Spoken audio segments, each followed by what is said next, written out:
5 before being tackled.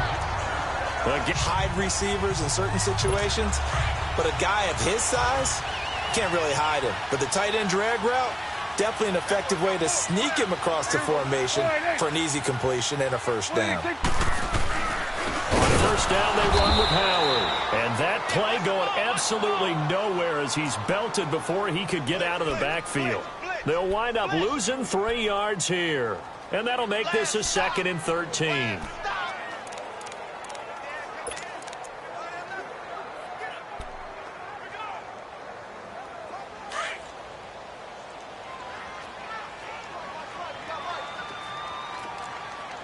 On the handoff, this is Howard. And he's going to be brought down on what will be the final play of this first quarter. So we've reached the end of a fairly even first quarter. Brandon Gaudin, Charles Davis back with you as it's Bears football here to begin quarter number 2. They do, however, have a tough 3rd and long coming up.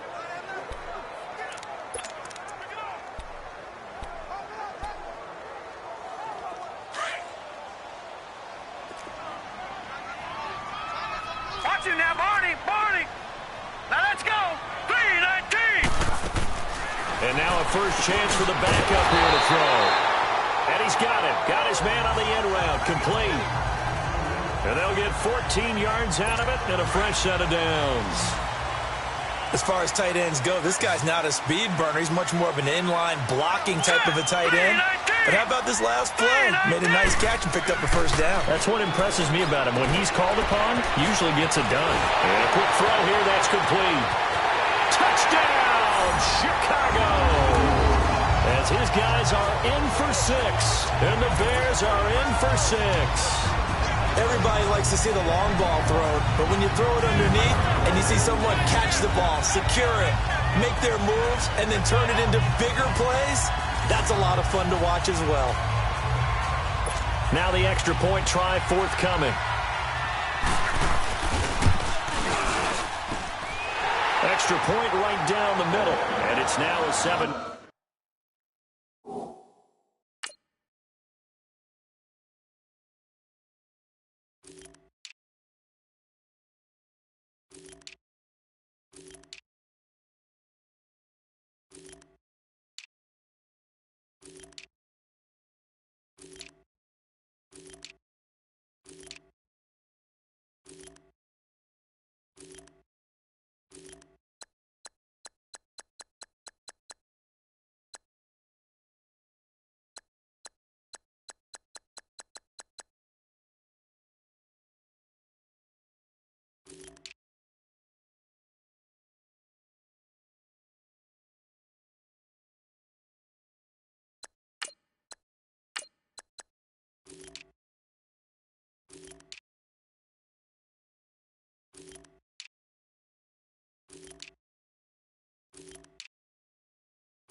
Nothing game.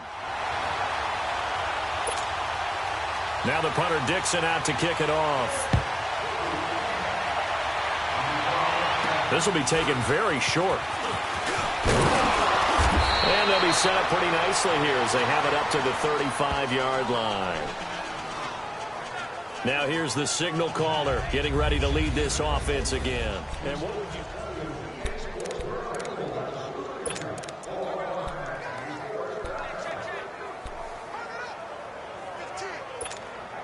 And Denver getting set to take the field. They've had it twice. They've punted twice. Not the start they were hoping for. Not at all, and let's face it, every facility we visit, everyone talks about converting on third down, how big that is.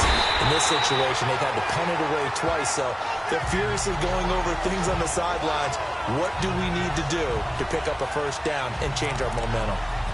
I don't think there's any doubt that if it's me, I'd be really cautious about continuing to call this play because you got to know, defenders, if they get a free shot at the QB, they want to take it, and they want to take it big. And they got it there on the option play for a loss. He's going to flip one out here to his running back. It's a gain of 6 on the play, and they're going to face a third down. And we see another pitch and catch there to the running back. This position just continues to evolve. They become just as critical to the passing attack as a lot of receivers, tight ends, because their ability to make people miss in the open field can really generate big plays for an offense.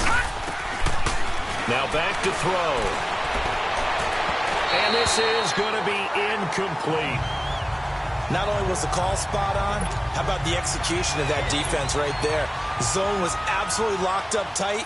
He was trying to force it in there on third down. But if there's a time to force it, he felt like he needed to make a play, right? Yeah, exactly right. Third down, you got to try and find something.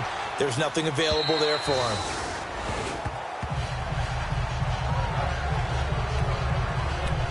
The Bears offense now heading back out onto the field. And that last drive, a long drive, but not just that, they had a great air attack going. Do they stick with that?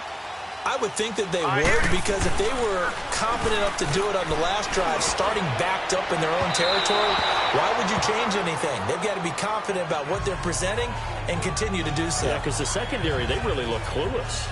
And that was amazing because that drive went and went, no adjustments, and no big plays by the defense to knock the ball away. After the incompletion, they'll try once more from the 20-yard line on 2nd and 10.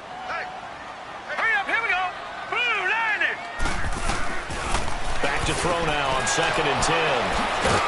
And they'll be at the 18-yard line. Great field position here in the red zone. That interception sets them up beautifully already in the red zone. And you can hear it all the way up here. Oski, everyone turned to block, find a spot, and now they're set up inside the red zone for their offense. The Bronco offense now set to come back out onto the field. The results for them so far not that great. Well, not good at all. 3 drives, 3 punts. Yeah, and now what you're doing is you're looking at your play sheet. You're trying to figure out what you're going against defensively. I wonder, are they showing them something they haven't seen or anticipated in practice, and maybe that's throwing them off? Or do they just have to go to a different play calling section and try and run some offense that way?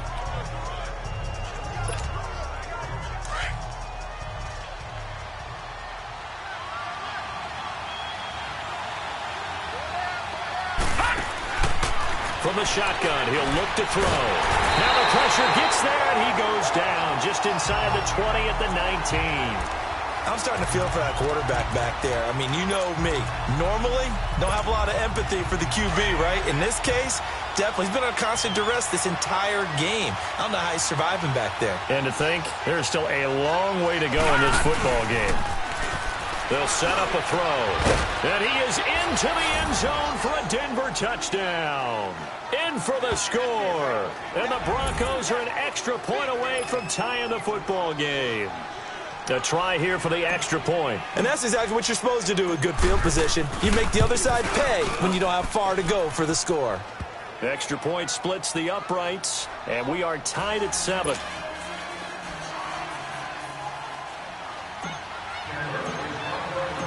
So we're right back where we started, all even as the kick's away.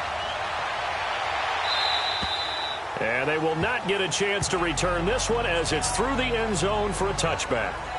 Here comes the field general leading his offense back out there for the next possession. And it was his interception on the last drive that wound up leading to a game-tying touchdown. And somehow you can make this a positive, though. You know why? Game tied now. So you're not protecting a lead. So you're not playing that way.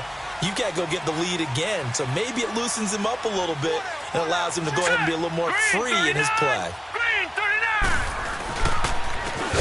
And they'll go with the ground attack here. And he'll get this one up to the 26. Credit him with a 1-yard gain there to make it 2nd and 9.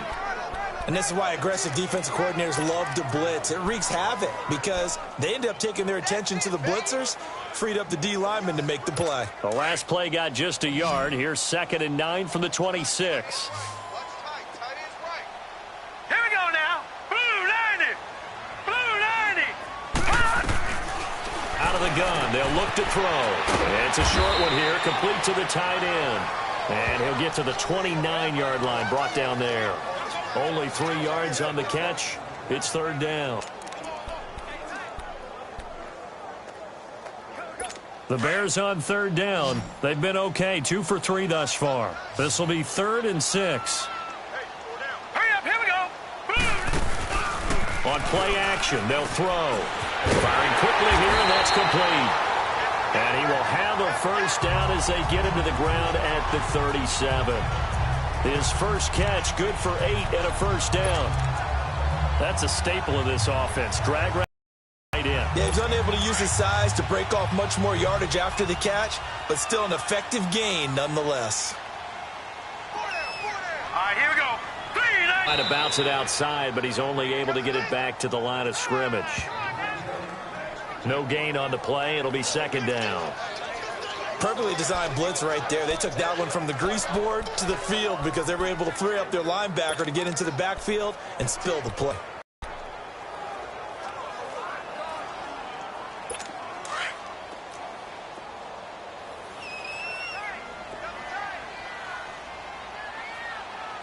Hurry up, here we go. Green 39. And they'll go on the ground. And he is going to be stopped cold behind the line of scrimmage. That'll be a loss of a yard, and it leads to a 3rd down. Doubling this guy has to be a priority before moving up to the next level because the big fella, he just ate that one alive, just stuffed it. In fact, before the game, he was talking to us, and he's like, hey, these pants make me look fat? And we said, nah, man, you're just a whole lot of guy. He is at well over 300 pounds. He's a big man. Set. Blue 90. He'll drop to throw. Escaping the pressure right. And he'll be brought down right at the 45-yard line. It'll be a gain of 9, and that's going to bring up a 4th down. I liked his effort there. He got it done on his own. But let's face it, he puts defenses in a really stressful spot when he takes off and runs because a lot of guys have coverage responsibilities. Good job of rallying, though, because I thought when he first took off, he might pick up the first down. And Denver getting set to take the field. The last possession, these guys were able to tie the game with a touchdown, and now they'll have a chance to move out in front. Yeah, let's give a big assist to the defense who got the ball back. The special teams went out there, handled things. They've got it. They've got momentum. I know they're eager to get out there and put it on display.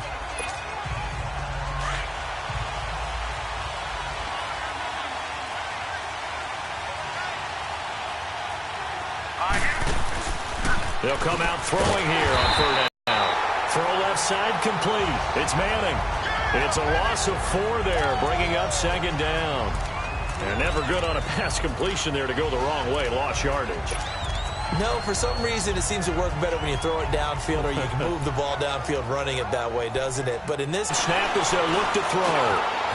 He's got his man on the crossing route. 8 yards on the completion, but now they face 3rd down. The goal for any offense versus a zone defense, find the holes where guys are available and put the ball on the receiver before any defender can step up and fill it. They did it well there. Perfectly executed crossing route. The Broncos on 3rd down. They've converted just 2 for 6 thus far. This will be 3rd and 6. He'll look to throw. Finding his safety valve here. That's complete. And he'll get it up here this time to the 21. It'll be a gain of 4, and that's going to make it 4th down. Instead of throwing it downfield, Charles, they just tried to dump it underneath there. You like the call? I do. I think it's a high-percentage play because you get the completion, and what you're counting on is your back to use his legs and his elusiveness to make people miss and pick up the first down. In this case, it didn't happen. The Bears offense now gets set to head back onto the field. And our game's hit a little bit of a lull here, a little bit of a snag. Punts on back-to-back drives. And old-school coaches don't necessarily mind that. Didn't turn it over, right? Didn't create a big play for the other team. Right now what you're looking for is can you gain an advantage in field position? And that's what both teams are seeking right now. Yeah, they'll be seeking to gain that advantage here on this drive.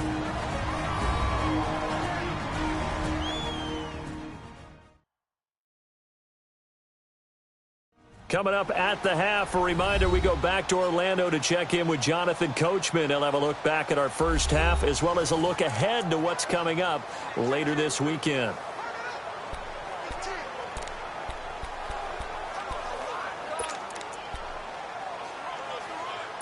From the 26, they'll line up on 2nd and 4.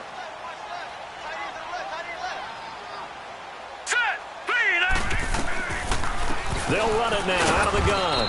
And he'll fight forward to about the 27-yard line. Just a yard on the pickup there, and it'll leave him with a 3rd and 3. Well, he hasn't made much of an impact in the running game thus far, and after that last run, not much is going to change in that area. He hasn't been able to get anything going, and really the offensive line not helping him much. Now let's go. They're going to look to throw. Quick hitter here, it's complete. He's got his first catch here before halftime, and it goes for a first down.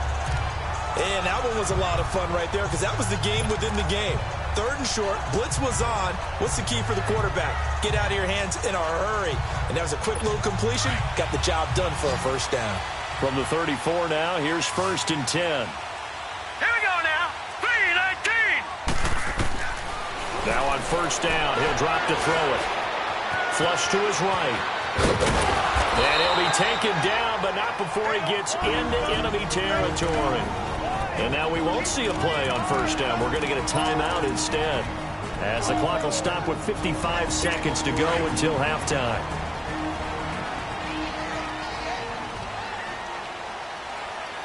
Set. 3-19. On first down, he'll drop to throw. Throwing for his running back, and he's got him complete.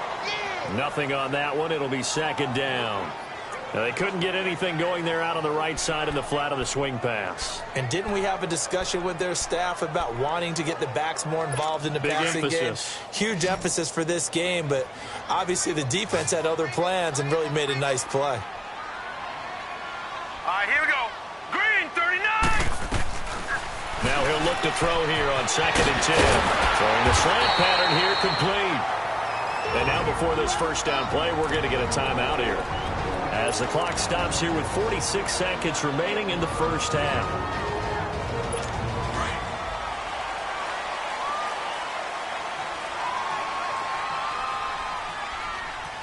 Now let's go. Green, 39. Back to throw now on first down. He's going to flip one out here to his running back. And he'll go down here at the 35-yard line. Call it a 1-yard gain on the play, and that'll make it 2nd down. They'll set up to throw. Got his man complete over the middle. It's Reed. And he's taken down, but not before reaching the 10-yard line. That one goes for 24 yards.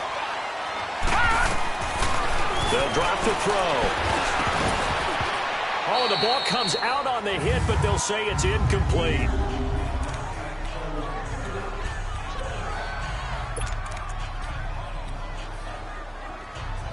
They'll go again here from the 10-yard line on 2nd and goal. Now let's go. Back to throw. And he'll be brought down here at the 3-yard line. And with just 4 seconds left in this first half, a timeout call. So with 4 seconds to go in the half, here's the field goal unit onto the field. From the right hash here, should be an easy one. And this one is right through. And they take the lead here now at 10-7. So they get the field goal here at the end of the second quarter and take the lead into the lockers. And isn't that what every team wants to do? Right at the end of the half, put points on the board and go into the locker room feeling a lot better about themselves. So we have reached halftime in our first preseason matchup of the year. As we'll send you down to Orlando, and we check in with Jonathan Coachman for our EA Sports Halftime Report. Coach. Okay, Brandon, thanks very much. Back to you guys in just a minute. as we've started the countdown to opening night. 3 more weeks of preseason action follow this, and then we get it all started.